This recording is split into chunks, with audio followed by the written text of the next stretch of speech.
Let me tell you something that keeps me up at night. I have managed billions of dollars through some of the most turbulent markets in history. I have made fortunes betting against the crowd when everyone thought I was crazy. I have seen bubbles form and pop, watched investors lose everything because they refused to see what was right in front of them. And right now, I am seeing warning signs in four of the most popular stocks that millions of Americans own. Stocks that sit in retirement accounts, in college funds, in the portfolios of people who think they are being safe and conservative. They are not safe. They are not conservative. They are ticking time bombs. I know this sounds alarmist. I know you have probably heard warnings like this before from people who turned out to be wrong. But here is what separates me from the bears who have been predicting crashes for decades. I am not always bearish. In fact, I have made most of my money being bullish at exactly the right times. In 2009, when everyone was terrified, when the financial system looked like it was collapsing, I went all in on financials and made over $4 billion in a single year. That was not luck. That was seeing what others could not see, recognizing when fear had driven prices below any rational level. But I also know when to get out. I know when the crowd has become too greedy, when valuations have disconnected from reality, when the story everyone is telling themselves has become more important than the actual numbers. And that is exactly what I am seeing right now in these four stocks. The stories are compelling, the narratives are powerful, but the math does not work. And eventually, math always wins. Let me take you back to 2007, because I think there are parallels that most people are missing. Back then, I was watching the housing market with growing concern. Everyone knew that home prices only went up. Everyone knew that real estate was the safest investment. Everyone knew that the sophisticated financial instruments Wall Street had created had eliminated risk from the system. And I knew they were all wrong. I started reducing my exposure to anything connected to housing and mortgages. My investors questioned me. Why are you being so cautious when everyone else is making money? Why are you leaving gains on the table? I told them the same thing I am telling you today. When the story becomes more important than the fundamentals, when everyone believes something cannot go down, that is precisely when it will. By the time 2008 arrived and the whole system started collapsing, I was positioned to not only survive, but to profit massively from the carnage. I bought distressed assets at pennies on the dollar. I scooped up bank stocks when everyone thought the entire financial system was going to zero. That year made my career. But it only happened because I had the discipline to be cautious when everyone else was euphoric. Today, I am seeing that same euphoria concentrated in specific sectors and specific stocks, not the whole market. There are plenty of reasonably valued companies out there. But these four stocks, these darlings that everyone owns, that every analyst recommends, that sit in almost every index fund and retirement account, these are the ones I am worried about. These are the ones where the narrative has completely overwhelmed the reality. So let me walk you through exactly which stocks I am warning about, why I believe they are headed for significant declines, and most importantly, how you can protect yourself before it is too late. This is not about being negative or pessimistic. This is about being realistic and prepared. Because the investors who survive market corrections are not the ones who are right about every prediction. They are the ones who had a plan before the correction happened.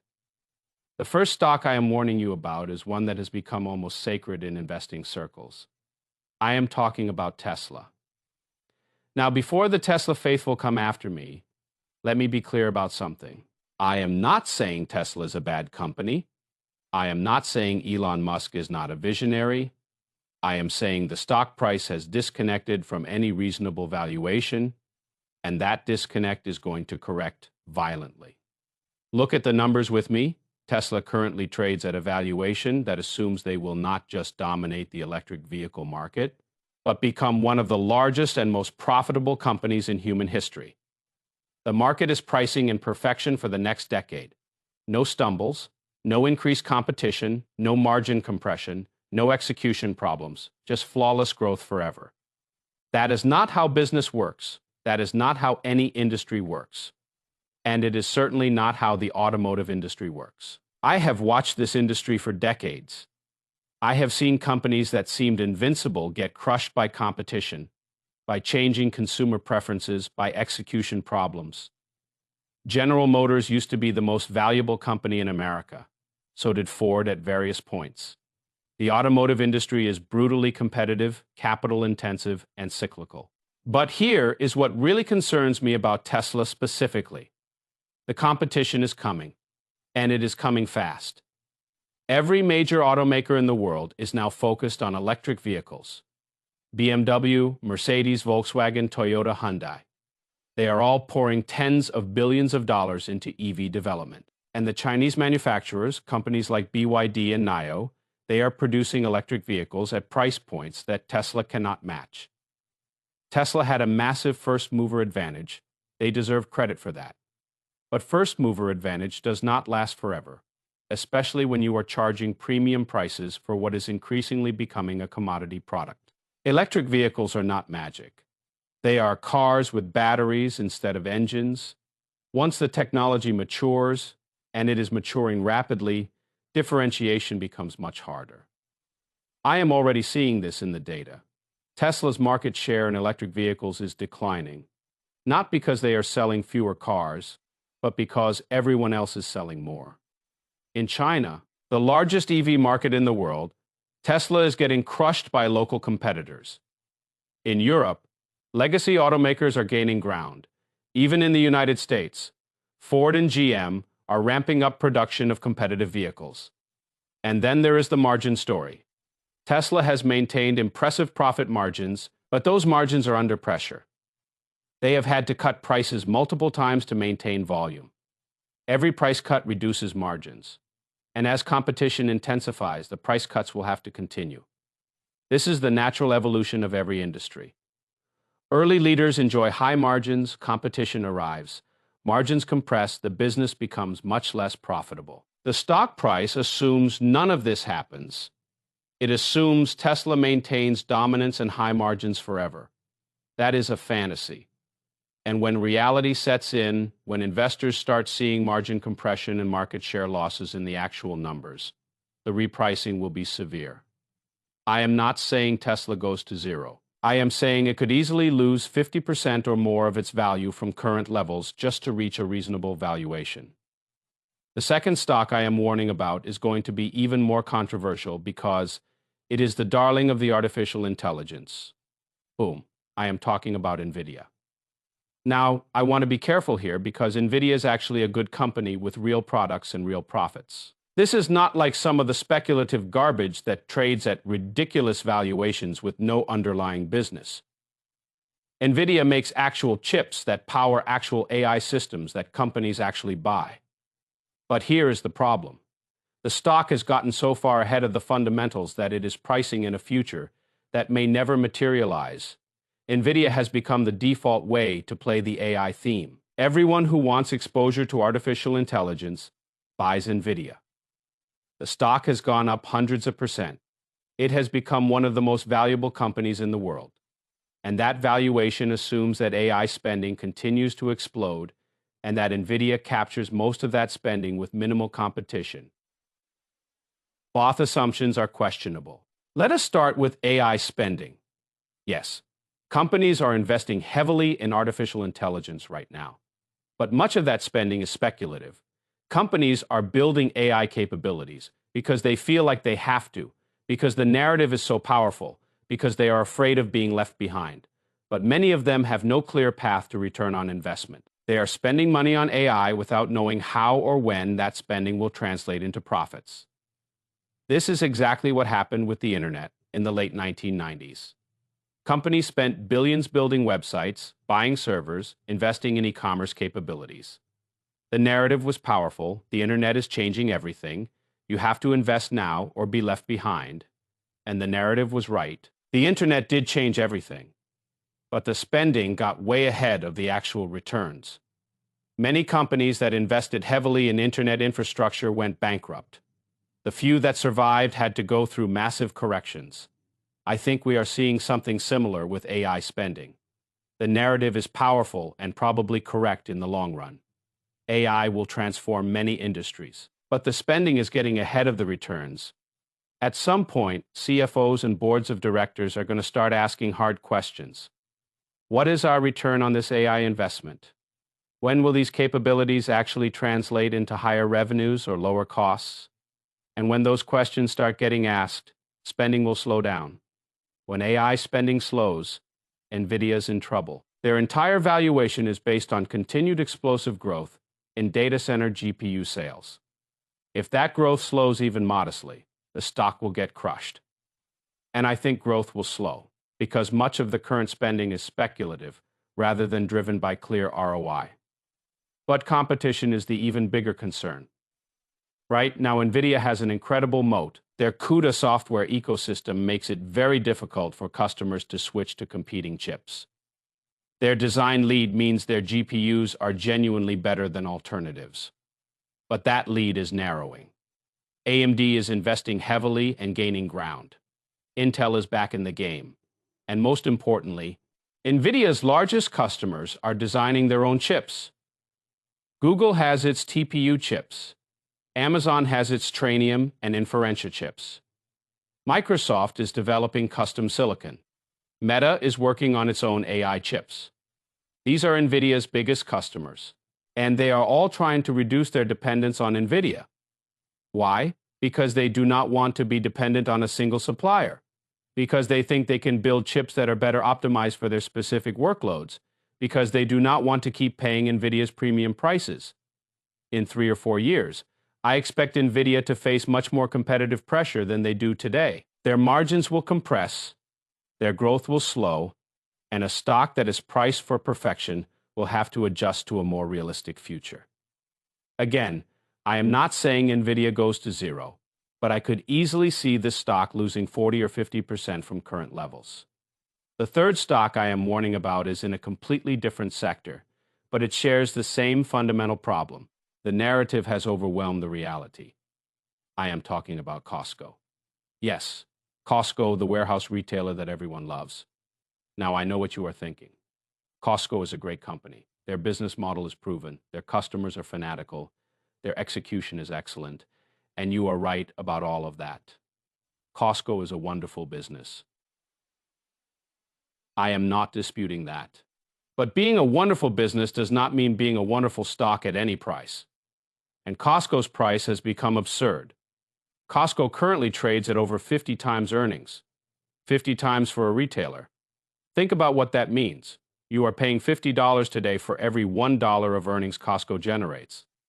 To justify that valuation, Costco would need to grow its earnings dramatically for many years. But Costco is already a mature, established business. It has over 800 warehouses worldwide. It has saturated many of its best markets. Where exactly is all this growth supposed to come from? The market is essentially saying that Costco deserves a higher valuation multiple than most technology companies, higher than companies with faster growth, higher than companies with more upside. Why? Because people love Costco. Because it is perceived as a safe haven in an uncertain market. Because the narrative of loyal customers and consistent execution is so compelling. But narratives do not justify valuations. Cash flows justify valuations. And at 50 times earnings, Costco would need to grow earnings by 15 or 20% annually for a decade to justify the current price. Their historical growth rate is about half that. The math simply does not work. Here's what I think happens. At some point, growth disappoints slightly, not because anything is wrong with the business, but because no company can maintain high growth forever. When that disappointment happens, the multiple contracts, and when a 50 times earnings multiple contracts to something more reasonable, say 30 or 35 times, the stock drops 30 or 40%, even if the underlying business is fine. This is the danger of buying great companies at unreasonable prices. You can be right about the quality of the business and still lose money on the stock because you paid too much. I have seen this pattern repeat countless times throughout my career. Coca-Cola in the late 1990s. Cisco in 2000. Great businesses, terrible stock performance for years because valuations got ahead of fundamentals. Costco will likely be fine as a business. But Costco the stock is set up for significant disappointment for anyone who buys at these levels. The fourth and final stock I am warning about is actually a collection of stocks disguised as a single investment. I am talking about the S&P 500 itself, specifically through index funds like SPY or VOO that have become the default investment for millions of Americans. Now, I want to be very careful here because I am not saying index investing is bad. For most people, low-cost index funds are the best way to invest. I have said this before. The problem is not index investing in general. The problem is what has happened to the S&P 500 specifically, and how concentrated it has become. The top 10 stocks in the S&P 500 now make up over 35% of the entire index. The top 7 stocks alone, the mega-cap tech companies, account for nearly 30%. When you buy an S&P 500 index fund thinking you are getting diversification, you are actually making a concentrated bet on a handful of technology giants. And here's the concerning part. Most of those mega-cap tech stocks are trading at elevated valuations. When you combine them, you have an index that is trading at multiples well above historical averages. You are not buying the U.S. economy broadly. You are buying an index that is dominated by expensive technology stocks. I lived through the dot-com bubble. I remember when technology stocks dominated the indexes. I remember when everyone said you had to own tech, that these companies were different, that traditional valuation metrics did not apply. And then the bubble burst and tech stocks lost 80% of their value, and it took 15 years for many of them to recover. I am not predicting something that extreme, but I am saying that the S&P 500's concentration in expensive mega-cap tech creates risk that most investors do not appreciate. If those top stocks correct, and I have already talked about why some of them might, the entire index gets dragged down.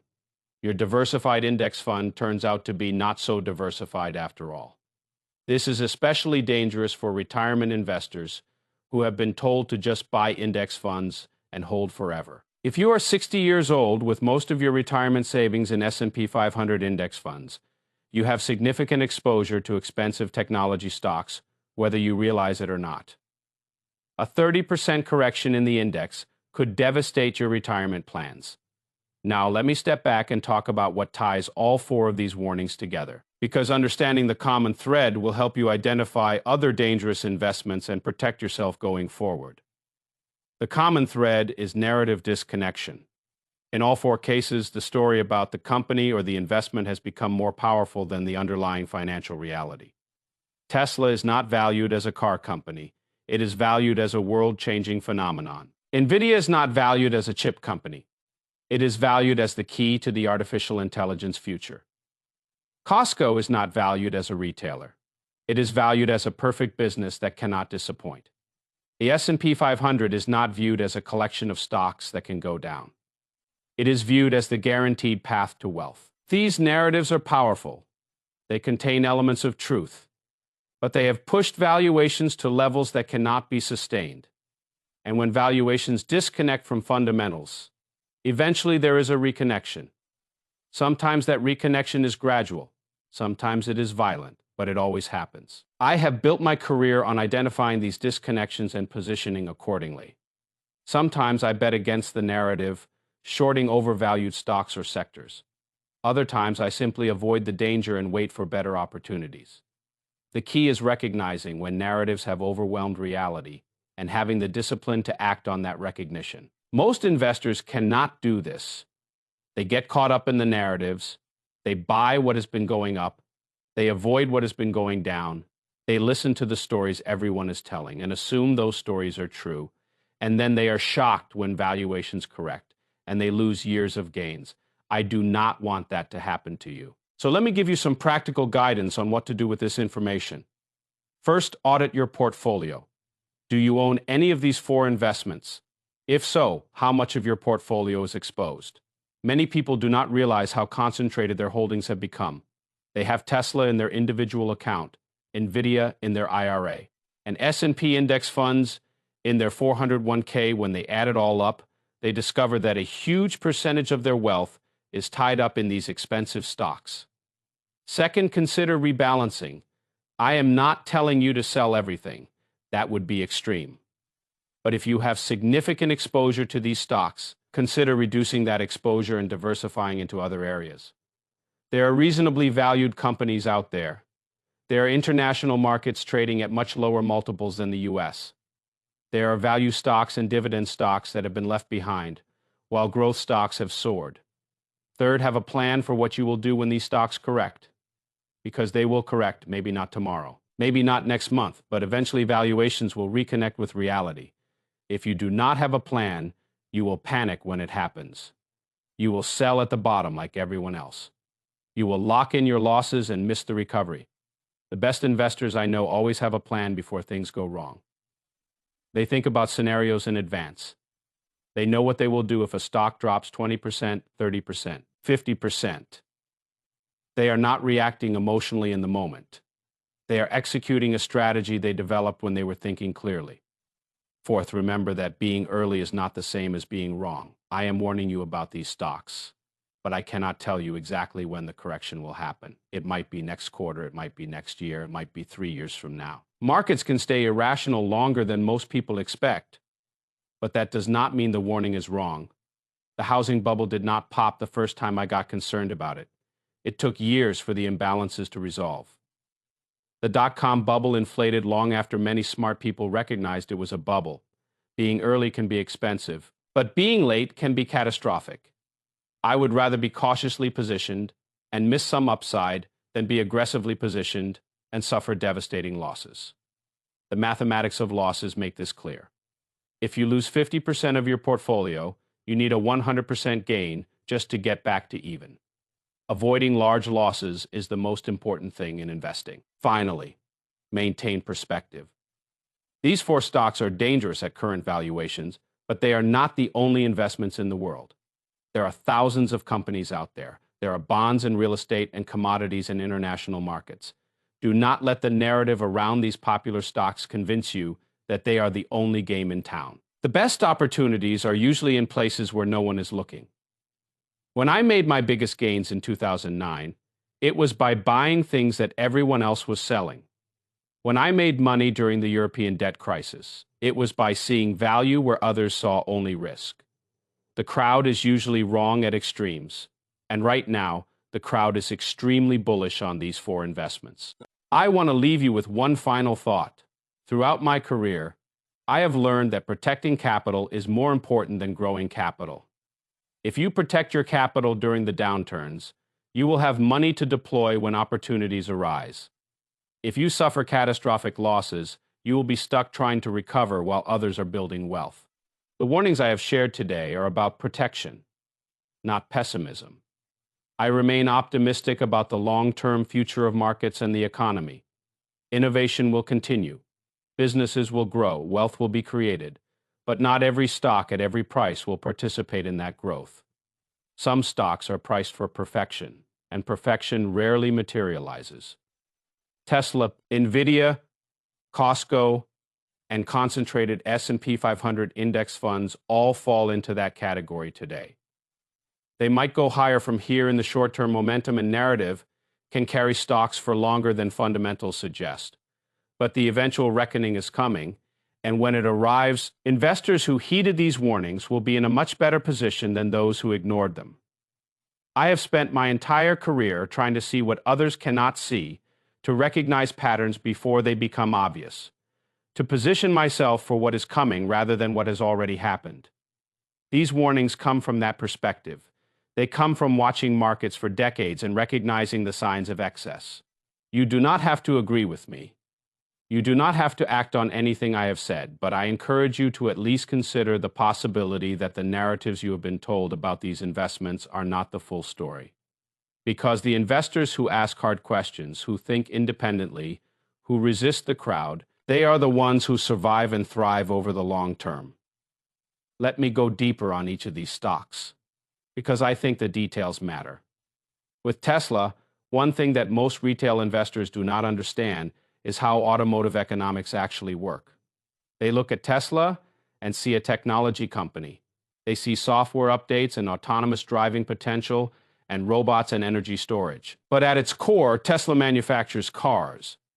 And car manufacturing is one of the most brutal businesses on earth. The automotive industry has destroyed more wealth than almost any other industry in history. Go back and look at how many car companies have existed over the past century. Thousands. How many survived? A handful. Even the survivors have had periods of catastrophic losses. General Motors went bankrupt in 2009. Chrysler has been rescued multiple times. Ford nearly collapsed during the financial crisis. Why is this industry so difficult? Because cars are expensive to develop, expensive to manufacture, and sold in a brutally competitive market. Consumers have enormous choice. They can buy from dozens of manufacturers. They can choose different brands within the same price range. And increasingly, cars are becoming commoditized. Yes, there are still luxury brands and performance brands that can charge premiums. But the mass market, which is where the volume is, competition is fierce. Tesla has succeeded so far because they had the best electric vehicle. Their technology was genuinely superior. Their brand was aspirational. Early adopters were willing to pay premium prices. But we are moving out of the early adopter phase. Electric vehicles are becoming mainstream, and mainstream consumers are much more price sensitive. They will comparison shop, they will consider alternatives. When BYD offers an electric vehicle that is 80% as good as a Tesla at 60% of the price, mainstream consumers will buy the BYD. This is already happening in China. It will happen in Europe. It will eventually happen in the United States. And as Tesla loses market share and is forced to cut prices to compete, their margins will compress. A company that trades at 70 or 80 times earnings cannot afford margin compression. The stock will get destroyed. With NVIDIA, I want to talk about something called the bullwhip effect. This is a phenomenon in supply chains where small changes in end consumer demand get amplified as you move up the supply chain. A 10% increase in consumer demand might translate into a 50% increase in orders to suppliers because everyone is trying to build inventory and prepare for future growth. And then when demand normalizes, you get a massive correction in the supply chain. Orders collapse, inventory builds up, suppliers get crushed. I think the AI supply chain is experiencing a massive bullwhip effect right now. Every company wants to build AI capabilities. They are all ordering GPUs from NVIDIA. They are all building data centers. They are all racing to prepare for an AI future that might be years away. And NVIDIA is the primary beneficiary of this rush.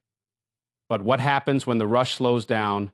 What happens when companies have built enough AI infrastructure for their current needs? What happens when the speculative investments in AI do not produce returns and CFOs start cutting budgets? You get a bullwhip effect and reverse orders collapse. NVIDIA's growth rate goes from explosive to negative, and a stock priced for endless growth faces a very different reality. I saw this exact pattern play out with the telecommunications equipment companies in 2000 and 2001. Companies were racing to build internet infrastructure.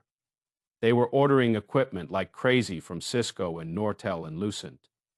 These stocks went to the moon, and then the music stopped. Demand collapsed. These stocks lost 80 to 90% of their value. Some of the companies went bankrupt. I am not saying NVIDIA will go bankrupt. Their technology is real. Their profits are real. But the current demand has a speculative component that will not last. And when that speculative demand disappears, the stock will reprice dramatically lower. With Costco, let me explain why valuation matters even for great businesses. I love studying business history. One of the patterns I have noticed is that great companies often become terrible investments at the wrong price. Not because anything changes with the company, but because investors get so enthusiastic that they bid the stock up to levels that cannot be sustained. Walmart is a perfect example. In the early 1990s, Walmart was one of the best businesses in America. It was growing rapidly, taking market share, executing flawlessly. The stock traded at high multiples because everyone recognized the quality of the business. But between 1999 and 2011, Walmart's stock went nowhere. Zero return for 12 years. During that same period, Walmart's earnings more than doubled. The business kept getting better. But the stock did nothing because the starting valuation was too high. Costco is in the same position today. The business is excellent, but the valuation is extreme. Even if Costco executes perfectly for the next decade, Investors who buy today could see very mediocre returns because they are paying too much up front.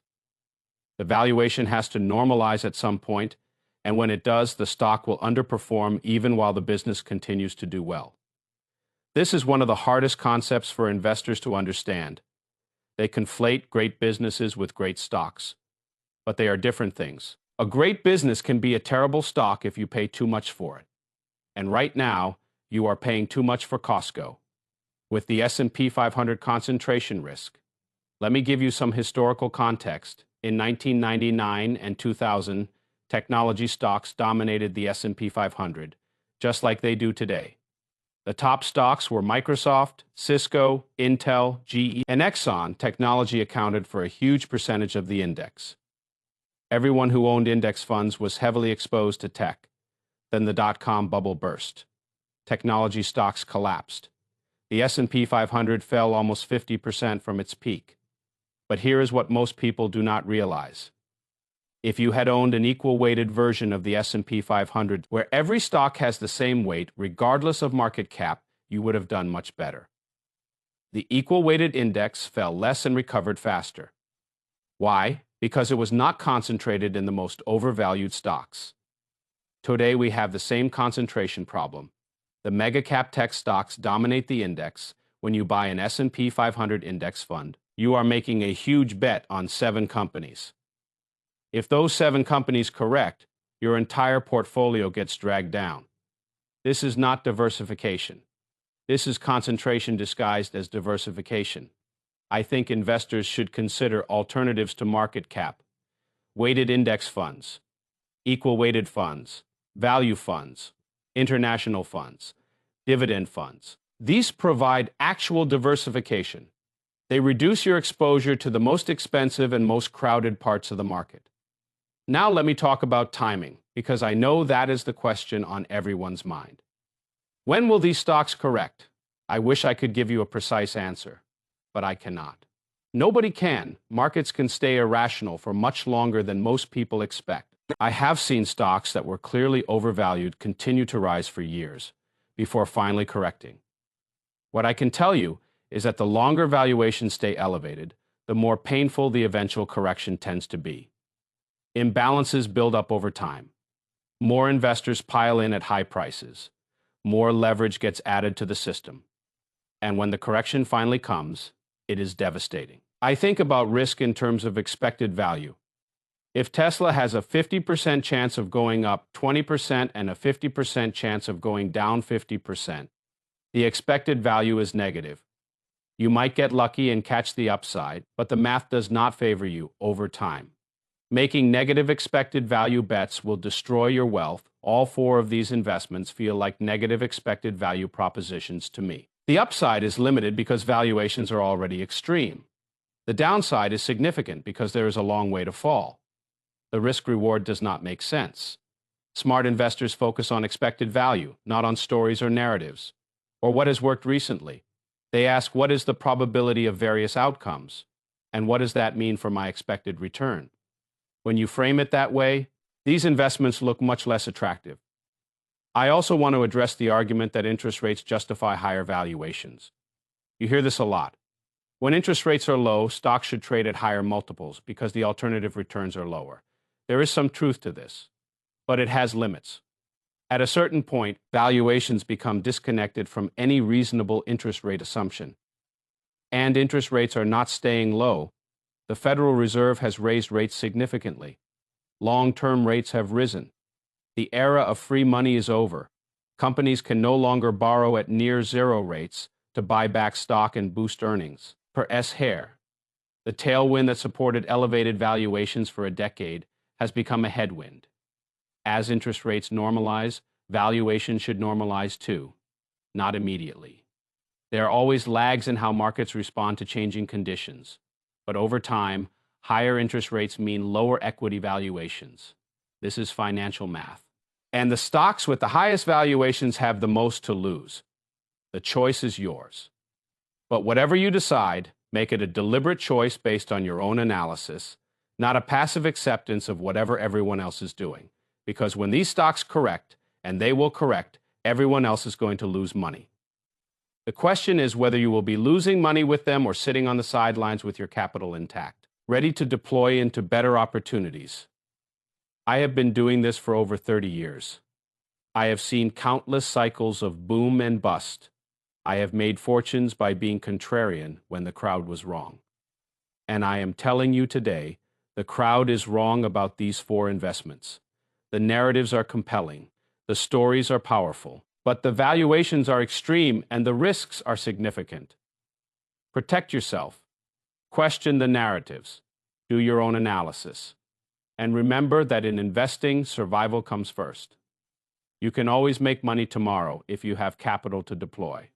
But if you suffer catastrophic losses, you may never recover. That is the lesson I want to leave you with. Not just about these 4 stocks, but about investing in general. The best investors are not the ones who make the most aggressive bets. They are the ones who avoid the catastrophic losses. They are the ones who protect their capital during downturns and deploy it opportunistically when others are panicking. They are the ones who think independently, resist the crowd, and focus on risk-adjusted returns rather than raw returns. I know which position I prefer, and now you know which position I recommend for you.